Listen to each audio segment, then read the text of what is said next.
Hey y'all, so I actually already filmed this video. We are doing the December reading wrap up. I'm not sure what's going on with my Adobe. It did not want to upload this video, and there's a certain section of it that keeps deleting. So instead of fighting with it over and over, I'm just going to refilm the beginning and hopefully that solves the issue. If you're watching this, then it has been resolved. Anyway, for December reading wrap up, this is probably the biggest wrap up I've done all year long. Literally, these are the only two books I read in the month of December. I did actually start a third, but I just barely finished it, so I'm going to leave that one out of this video. The first book I read starting off in December was Caraval by Stephanie Garber. I know I'm like way late to this book, but for those of you who are like me and have not yet read this, it is about two sisters, Scarlett and Tella, and there is this magical, mysterious carnival that goes around every year, and there's some big game that if you want to participate, you play and then you get some big prize. This year, the prize is a wish. You get one wish granted. So you can either play in the game or you can just go and watch. You don't have to participate. But Scarlett and Tella grew up wanting to go to this carnival, and one year they are finally gifted tickets. Tella ends up being a huge part of the game though. She gets kidnapped, and the purpose of this game is for everyone to find Tella or where she went. So Scarlett goes on this journey with this hunky, mysterious sailor named Julian to try and find her sister before the game ends. I did love the idea behind this story. I will say I thought Scarlett and Tella were slightly annoying characters, so that makes it kind of hard to get into. Also, Scarlett feels her feelings in color. That sounds ridiculous. So anytime Scarlett is feeling something, Stephanie Garber really describes it super deeply with colors, and I didn't love that. I felt like it was a little cheesy. I don't know, it was just a bit much and over the top. It wasn't super in love with that. But besides that, I wanted to say, for those of you who have not read this, there is a playlist at the back of the book. I love when authors do this. I wish I had known about it before I started reading. I highly suggest, if you haven't read this yet, to go and take a look at the playlist. The author said when she wrote Caraval, she wanted it to feel like a Baz Luhrmann movie meets a Florence and the Machine song. I love Baz Luhrmann movies. If you've seen Moulin Rouge, it is my most favorite. And he also did the new Elvis movie, I think it was, which was pretty good. And I kind of get the vibe from this book. I feel like if I had known that going into it though, it would have had more of an impact and changed my overall view of what I was reading. But still, such a fun book. I think there's two more and then maybe a fourth one is coming. I think I saw. Don't quote me on that though. You know, I love my book quotes. Inside the house, violin music, richer than the darkest chocolate, started playing.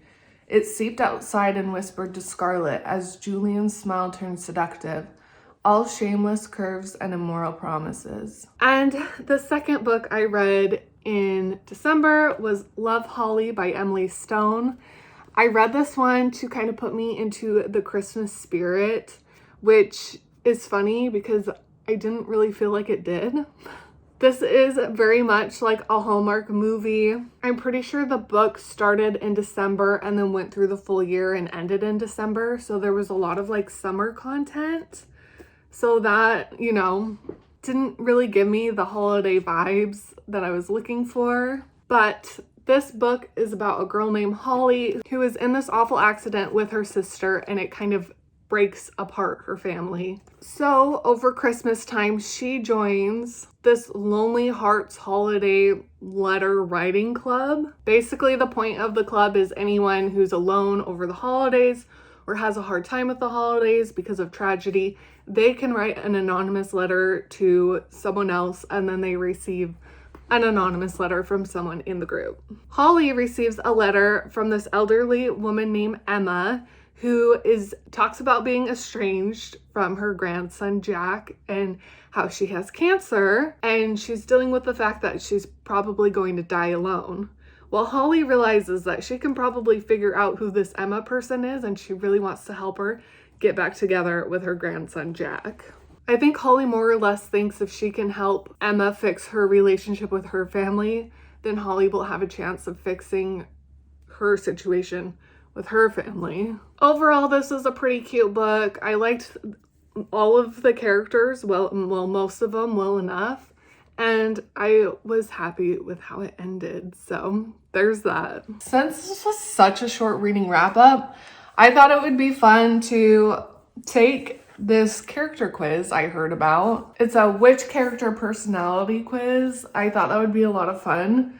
So I'm going to take that real quick, and then we're going to see what characters I match with, and then I want you guys to take this test because I want to know what your results are. I think it's so fun. This is an interactive personality quiz that will match you to fictional characters from a large database based on a similarity of description. Oh, this is hard. I don't know.